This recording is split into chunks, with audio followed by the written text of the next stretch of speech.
In the psychology of the modern civilized human being, it is difficult to overstate the significance of the house. Since as early as the Neolithic era, humankind has defined itself by its buildings. Buildings for worship, buildings for socializing, buildings for protection, even buildings for the commemoration of the dead. But of all the structures that mankind has invented for itself, there is little doubt that the house is that which it relies upon most completely for its continued survival.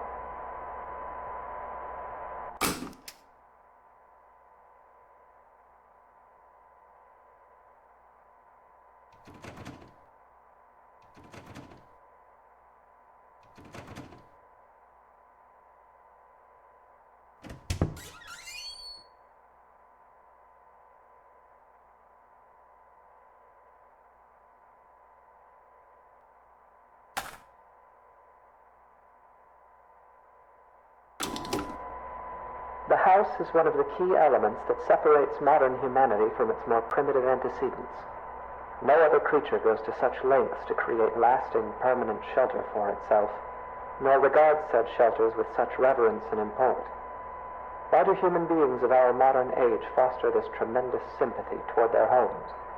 There are many reasons, of course, but perhaps it is due in some small part to seeing them as a reflection of ourselves.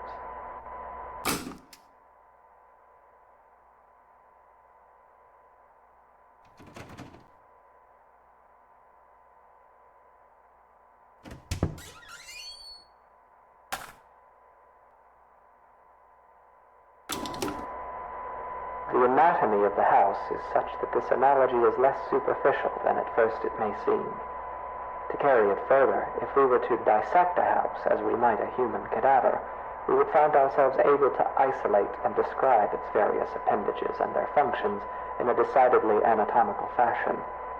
There is even a fair number of direct comparisons to be drawn between those organs of a house and those of a human body.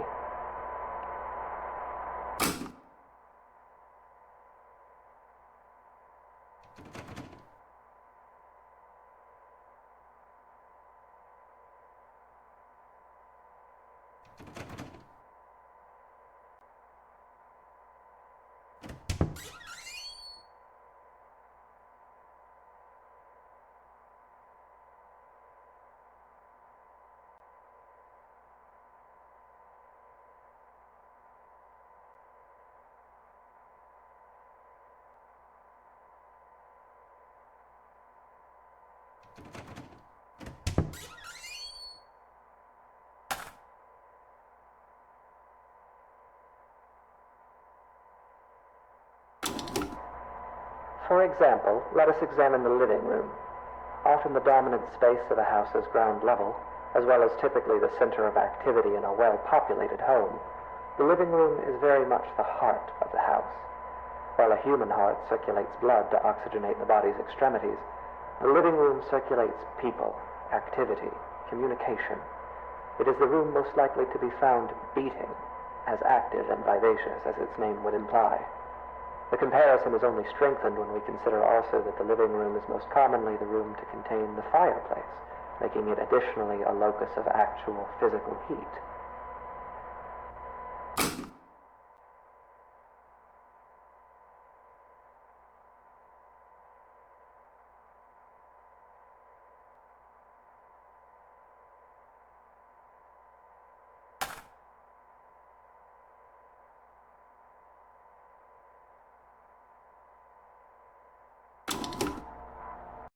It is easy to think of the kitchen and dining room as the stomach or digestive system of a house, though this comparison is tenuous.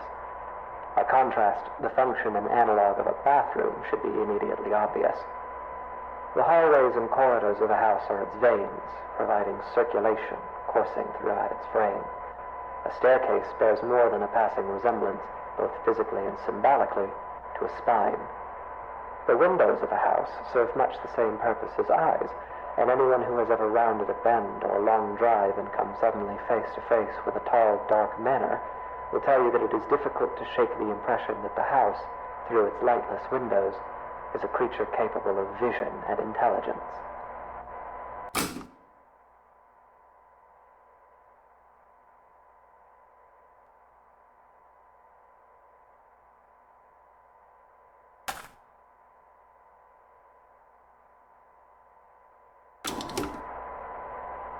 The bedroom is perhaps the room that most eludes direct comparison in this fashion.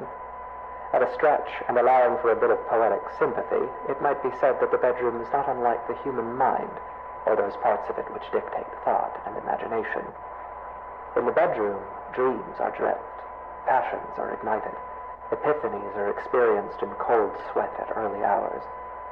In the bedroom is where people invariably spend the majority of their time, though comparatively little of it whilst conscious.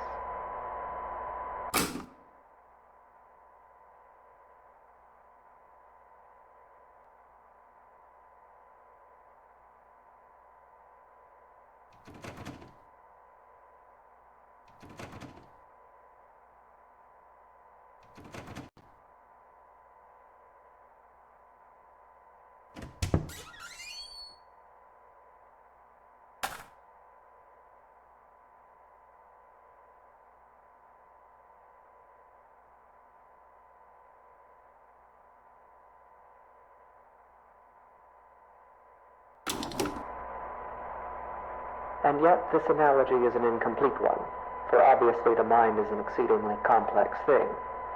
If the bedroom represents the thinking, dreaming part of the brain, then it is the basement that represents those lower, unconscious parts.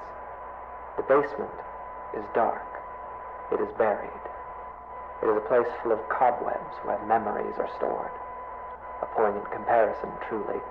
Often the unnerving uncertainty that comes with considering the deeper aspects of the human psyche is not unlike gazing down at the swimming blackness pooled at the bottom of a basement stairwell.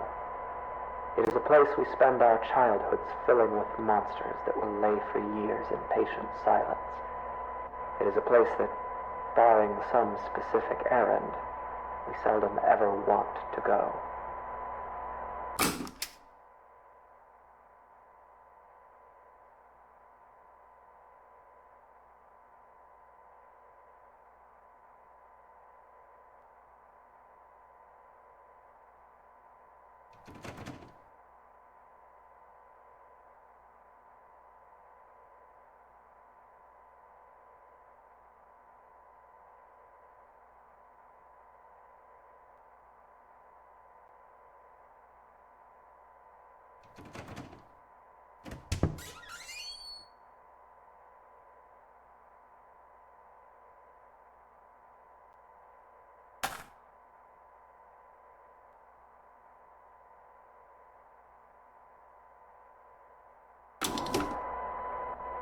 Of course, this comparison, though appropriate, is a very heavy-handed one, and often the basement is little more than a storage space littered with the corpses of spiders and woodlice.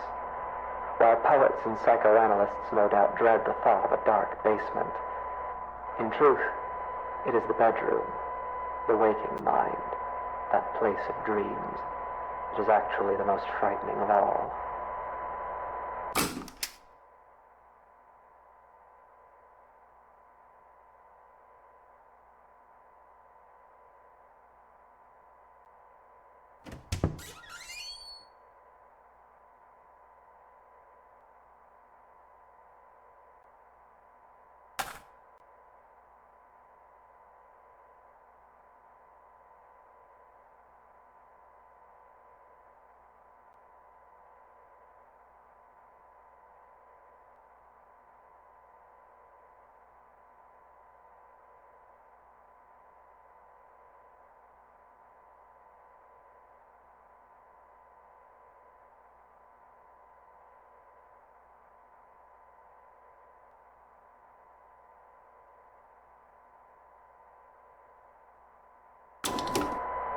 It is here, in the bedroom, that we are at our most vulnerable. Each night we shut our senses to the world for hours at a time, trusting in the house to keep us safe until next we wake. In this state of extreme vulnerability, we will spend something like 20% of our lives. Anything might stand beside us, watch us, keep us company until dawn, and we would never perceive it. We can only pray that the house will not let such things carry on as we sleep. In this way, during these hours, the bedroom seems less like a mind and more like a mouth. For it is here that the house is most likely to betray us. It is here that we place ourselves most at the house's mercy and spend each night hoping that it will not bite down.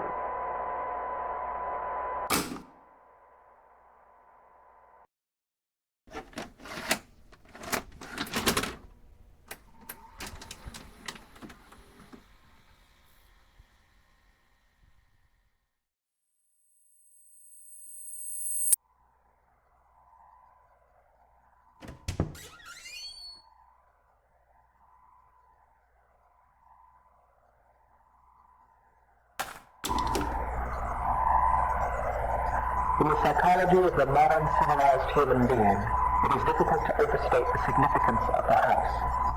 Since as early as the Neolithic era, humankind has defined their right bed. But of all the structures that mankind has invented for itself, there is little doubt that the house is that which it relies upon most completely for its continued survival.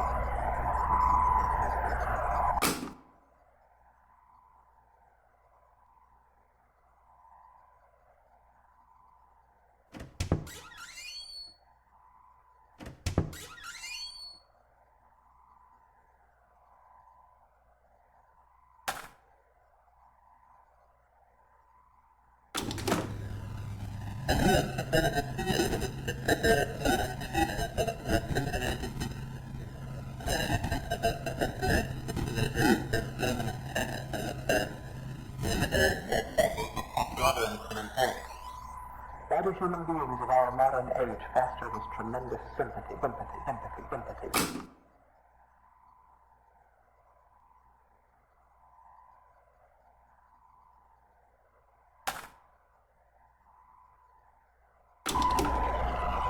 The anatomy of the house is such that the sonority is less superficial than at first it may seem. To tell you further, if we were to dissect the house and unite a human together, we would find ourselves able to isolate and describe its various appendages and their functions in a decidedly anatomical fashion. There is even a fair number of direct comparisons to be drawn between our quarters to the house.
It is easy to think of the kitchen and dining room as the stomach or digestive system of a house, though this comparison is tenuous.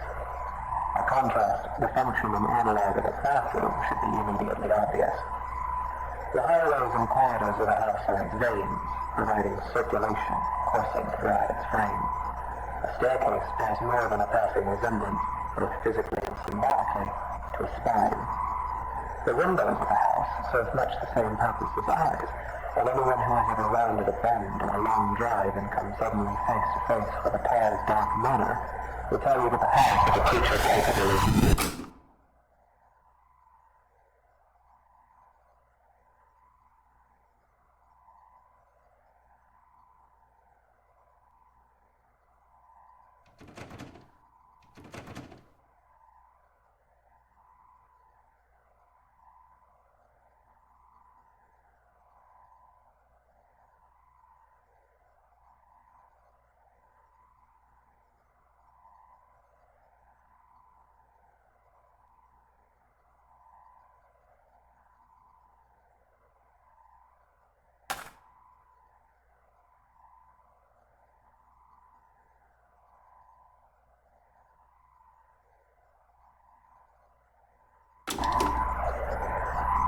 The bedroom is perhaps the room that most eludes direct comparison in this fashion.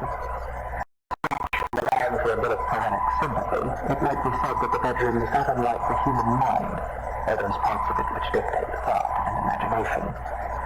In the bedroom, I dream that there are teeth growing all over me, everywhere on me and in me, like cysts or bone spurs.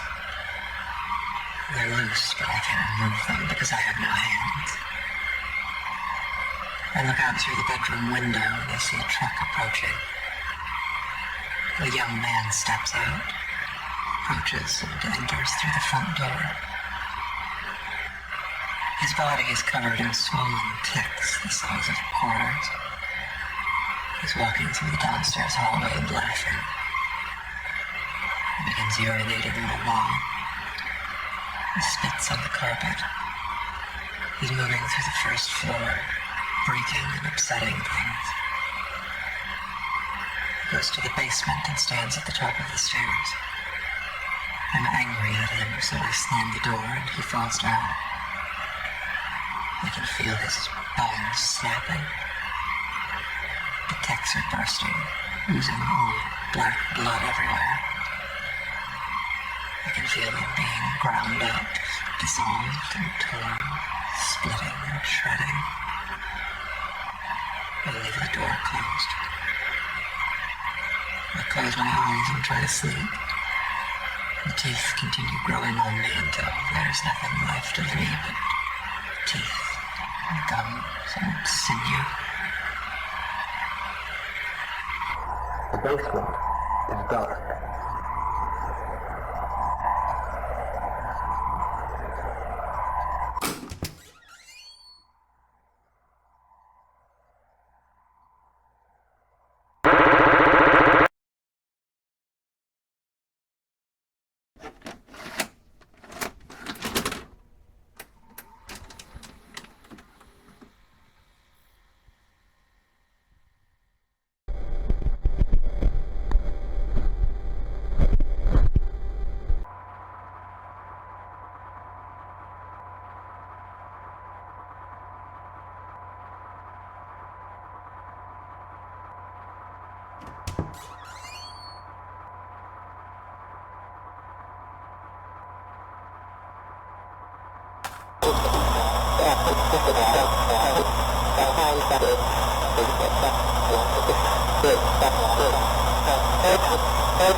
we were to dissect the house, we would find organs and stomach, brains and minds and eyes. Dreams and memories and the mouth that will bite down.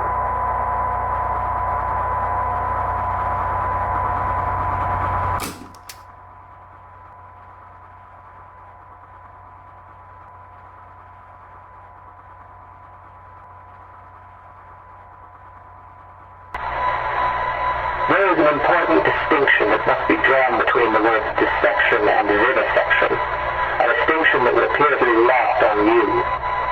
Your purpose was to listen, and yet at every turn you have pried, you have prodded, and you have interfered. Have you not been paying attention? Did it not occur to you that as an organism existing within a greater organism, your intrusion would be felt? And still you harassed. And now, like the wayward spider who witlessly settles upon a sweeper's tongue, you will be swallowed.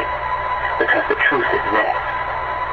When a house is both hungry and awake, every room becomes a mouth.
What happens to a house when it is left alone? When it becomes worn and aged? When its paint peels and its foundations begin to sink? When it goes for too long unlived in? What does it think of? What does it dream? How does it regard those creatures who built it, brought it into existence only to abandon it when its usefulness no longer satisfies them? It may grow lonesome. It may stare for long hours into the darkness of its own empty halls and see shadows, and its heart may jump as it thinks, here is someone again, I'm not alone. And each time it is wrong, and the hurt starts over. It may haunt itself, inventing ghosts to walk its floors, making friends with its shadow puppets, laughing and whispering to itself at the end of some quiet cul-de-sac. It may grow angry. Its basement may fill with churning acid like an empty stomach, and its gorge may rise as it asks itself through clenched teeth, what did I do wrong? It may grow bitter. It may grow hungry. So hungry and so bitter that its scruples dissolve and its doors unlock themselves. While a house may hunger, it cannot starve. And so, in fever and anger and loneliness, it may simply lie in wait. Doors open, shades drawn, hallways empty, hungry.